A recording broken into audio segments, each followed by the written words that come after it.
Hi, I'm Tim Autrey, founder and CEO of the Practicing Perfection Institute and Executive Director of the Human Performance Association. And what I want to talk about in this video is how can you get worker buy-in for your performance improvement initiatives.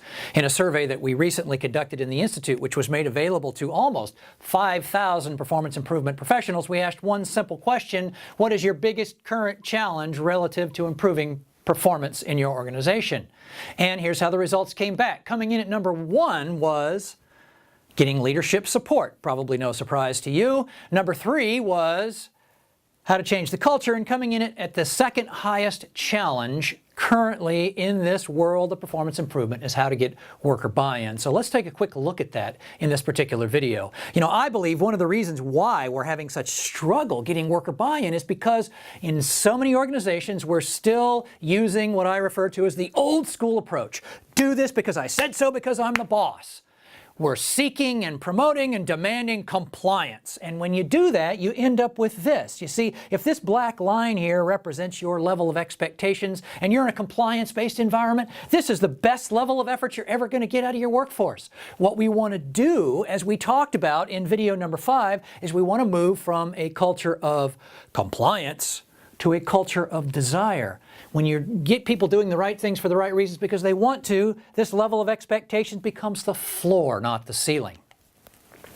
So let's talk about influencing now at the worker level. And again, we have the individual performance model, which is covered in depth in video number 8. You become a master at this. You can influence any other human being to do virtually anything you want them to do. So remember that. Also, when you're approaching with specific things that you want them to do, always come from the angle of what's in it for them and make everything, as much as possible, fast, simple, and easy.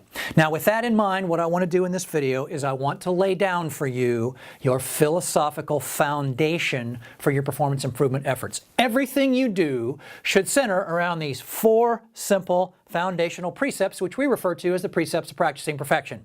Precept number 1, one of the most brilliant statements I think anybody ever came up with: things are the way they are because they got this way. That lets us know that there's a reason why everything is the way it is, and if it's not the way we want it to be, we have the power to change it. Number 2, 84 to 94% of all human error can be directly attributed to process, programmatic, or organizational issues. Your organization and every organization is chock full of setups for human error. In the world of practicing perfection, we refer to those setups as landmines. And what we want to do over a period of time is we want to dig those suckers up and get rid of them. Precept number 3, people come to work wanting to do a good job. We've got phenomenal power here if we just learn how to leverage it. And finally, number 4, the people who do the work are the ones who have the answers. Who knows best where these landmines are? Who has probably the best idea on how to dig them up and get rid of them? The people that are closest to them. So this then lays down the foundation, the philosophical foundation for everything else that you do relative to improving performance in your organization. Until next time, I'm Tim Autrey.